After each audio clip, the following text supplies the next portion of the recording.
तेजस्वी यादव कहते हैं कि वो नौकरी दिलवाते हैं, वो बताएं ना कि कितने लोगों को उन्होंने नौकरी दिलवाई। और मैं एक और मुद्दा यहाँ पे इसके साथ जोड़ रहा हूँ कि जितनी नौकरियाँ सरकारी दी गई हैं उनमें कितने बिहारियों को नौकरी मिली है। आज के दौर में जो राजनीतिक पार्टियों का जो परिपाटी है उसमें वो युवाओं को सिर्फ एक झंडा ढोने वाले ग्रुप के तरह इस्तेमाल करती हैं, वो सिर्फ एक भीड़ इकट्ठा करने वाले ग्रुप की तरह इस्तेमाल करती हैं। जब मैं जनसुराज की सोच की बात कहता हूँ तो मैं ये मानता हूँ कि जनसुराज की सोच अंबेडकर और गांधी की सोच का एक मिश्रण है। स्टार टीवी बिहार देख रहे हैं आप, मैं हूँ सानिया आपके साथ। बता दें कि आनंद मिश्रा जो कि काफ़ी समय से जनसुराज के युवा विंग के अध्यक्ष रहे हैं, उन्होंने इस्तीफा दे दिया। उसके बाद से एक खबर सामने आई कि जनसुराज के मुखिया प्रशांत किशोर ने इसकी बागडोर मुजफ्फरपुर के प्रोफेसर शांतनु को सौंप दी है। इसके बाद से हमारे साथ यहाँ मौजूद हैं प्रोफेसर शांतनु, इनसे हम बातचीत करेंगे और जानेंगे कि आखिर जनसुराज को क्यों चुना।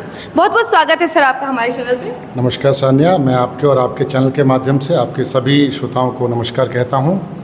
जी सवाल ये है सर कि जनसुराज को ही आपने क्यों चुना? इतने सारे ऑप्शंस हैं, अभी जेडीयू है, चाहे एनडीए की तमाम घटक दल कह लीजिए या फिर आप महागठबंधन की बात कर लीजिए, फिर भी आपने जनसुराज को ही क्यों चुना? जनसुराज से मेरा जुड़ाव तकरीबन 2-2.5 साल पुराना है। जनसुराज जब अभियान के दौर में था, जब अभियान के रूप में जनसुराज लोगों तक पहुंच रहा था, गांव-गांव तक पहुंच रहा था, मैं तब से जनसुराज से जुड़ा हुआ हूं। और जनसुराज से जुड़ने की वजह जनसुराज की सोच है और जनसुराज की कार्यप्रणाली है। जब मैं जनसुराज की सोच की बात कहता हूं तो मैं ये मानता हूं कि जनसुराज की सोच अंबेडकर और गांधी की सोच का एक मिश्रण है। जब मैं बात करता हूं जनसुराज की कार्यप्रणाली की तो हम मुद्दों पर आधारित राजनीति करना चाहते हैं और हम मुद्दों पर आधारित राजनीति को केंद्र में रखकर, ध्रुव बनाकर जनता के पास जाते हैं। तो मेरे लिए जनसुराज का चॉइस बहुत ही ऑब्वियस चॉइस था।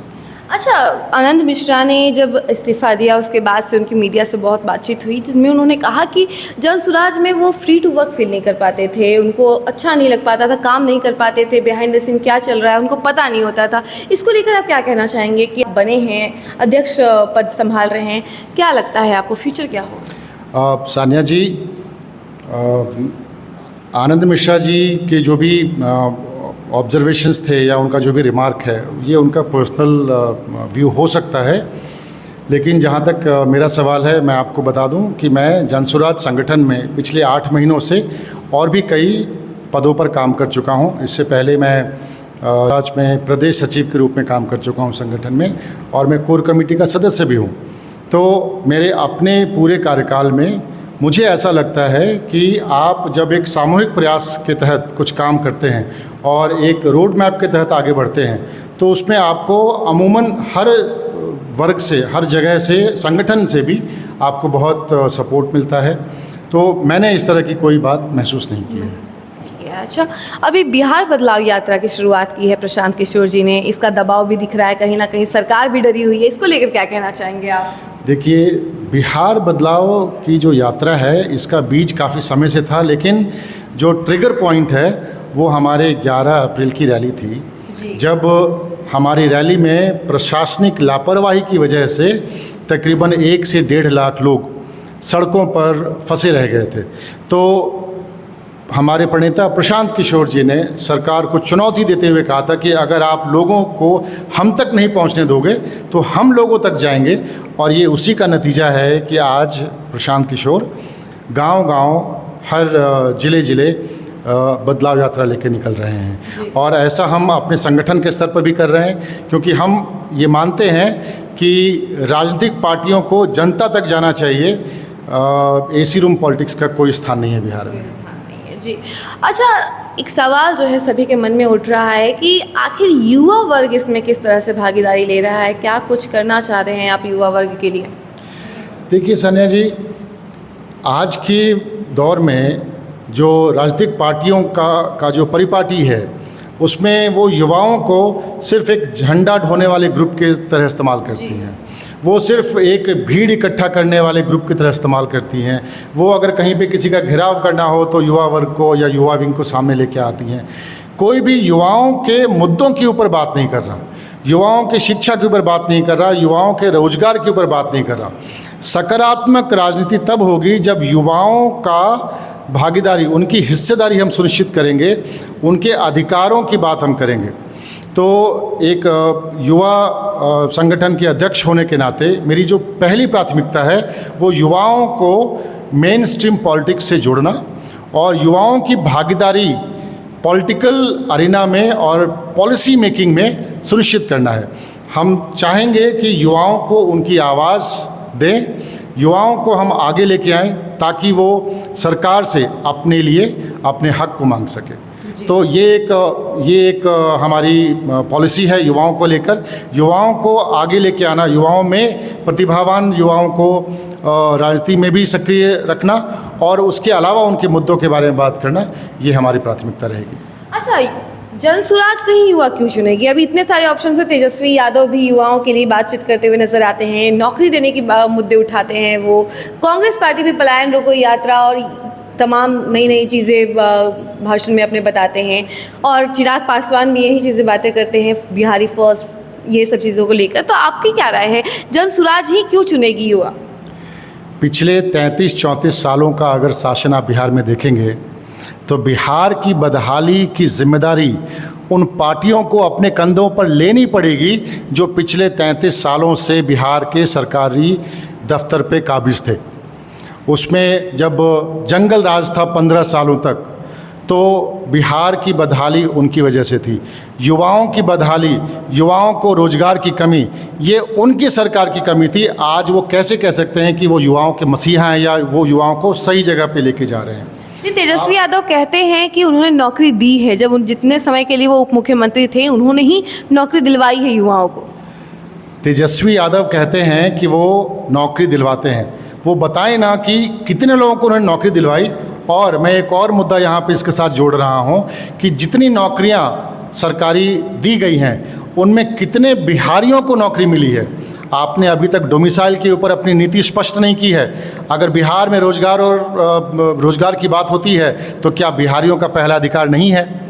आप आज जाके देखें किसी भी स्कूल में, कॉलेजेस में जितनी भर्तियां हुई हैं, जितने किसी सरकारी दफ्तर में भर्तियां हुई हैं, वहाँ पर 60 से 65% लोग दूसरे राज्यों से आकर आए हैं। हमें उनसे कोई गुरेज नहीं है, लेकिन अगर हमारा भाई, हमारे बिहार के युवा अगर भूखे हैं, उनको रोज़गार की कमी है, तो यहाँ के रोज़गार पे पहला हक उनका होना चाहिए। तो आप कहते हैं कि आप रोज़गार दे रहे हैं, लेकिन रोज़गार किसको दे रहे हैं? आप डाटा के साथ भ्रामक सिर्फ इन्फॉर्मेशन आप जो है वो मिसलीड करने के लिए देते हैं। दूसरी बात है, आप युवाओं को कहते हैं कि हमने पलायन रोका। भाई, बिहार को मज़दूरों की फैक्ट्री किसने बनाया है? आज पिछले 20 साल से जो सरकार में काबिज हैं उन्होंने कोई भी युवा सेंट्रिक प्रोग्राम नहीं चलाया जिससे युवाओं को रोज़गार यहाँ मिले। तो क्यों ना हम उनको दोषी माने? क्यों युवा आज का जनता दल यूनाइटेड या बीजेपी की तरफ जाए या फिर आरजेडी की तरफ जाए? आज आपने देखा होगा कि जब चुनावी साल है तो पिछले 2-3 महीनों में राहुल गांधी जी 3-4 बार आ गए और अब उन्होंने पलायन का झंडा उठाना शुरू किया है और अब वो कहते हैं कि हम रिजर्वेशन को 50% से ऊपर लेके जाएंगे। आप युवाओं में जाति को लेकर एक उन्माद पैदा करना चाहते हैं। रिजर्वेशन जो है एक टूल है सोशल जस्टिस का। Reservation cannot be taken as a solution to social justice. आप जब कहते हैं कि हम पिछड़ों को आवाज़ देंगे तो इसका मतलब ये नहीं है कि आप सवर्णों की आवाज़ छीनेंगे। सामाजिक समानता तब बनती है जब आप सभी वर्गों को उचित मौका देते हैं। आप जब समाज को आरक्षण के नाम पे बांटेंगे तो युवा आपके साथ क्यों खड़ा होना चाहिए? आप जब पलायन की बात करते हैं तो आप मुझे बताइए कि जब दिल्ली में उनकी सरकार थी तो उन्होंने क्या ऐसे मेजर्स लिए जिससे बिहार में युवाओं को रोज़गार मिले। आज भी जब हमारा युवा बाहर जाता है, दिल्ली, बेंगलोर और कलकत्ता से छठ और होली में भेड़ बकरियों की तरह ट्रेन से आता है, तो क्या कर रही है सरकार? तब तो उनके ऊपर कोई असर नहीं है, लेकिन जब आपके पास चुनाव आ रहा है तो आप दौरे करेंगे, लोगों में भ्रामक खबरें फैलाएंगे, आप लोगों को कभी जाति के नाम पे बांटेंगे, कभी आप धर्म के नाम पे बांटेंगे। तो युवा आज का अब इन चीज़ों से थक गया है और इन्हीं सब बातों की वजह से युवा अब जन स्वराज की तरफ आ रहा है। अच्छा, मैं आखिरी सवाल आपसे पूछना चाहूँगी कि शांतनु जी की विधानसभा तैयारियाँ कैसी चल रही हैं? शांतनु जी की विधानसभा तैयारियां 243 सीटों पर चल रही हैं। 243 सीटों पर जन स्वराज के सभी प्रत्याशियों को सहयोग करने का काम करूंगा। जन स्वराज के युवा संगठन को मजबूत करके जन स्वराज के पूरे संगठन को मजबूत करने का काम करेंगे शांतनु। तो आपने सुना कि इनका क्या कुछ कहना है। इन्होंने कहा है कि भले ही पार्टियां कहती रहती हैं कि हाँ वो युवाओं के लिए काम कर रही है, लेकिन ऐसा कुछ भी नहीं है और जन स्वराज आगे बढ़कर युवाओं को नौकरी भी देगी और पलायन करने से भी रोकेगी। बाकी ऐसी तमाम खबरों के लिए बने रहे हमारे साथ और देखते रहें स्टार टीवी बिहार। धन्यवाद।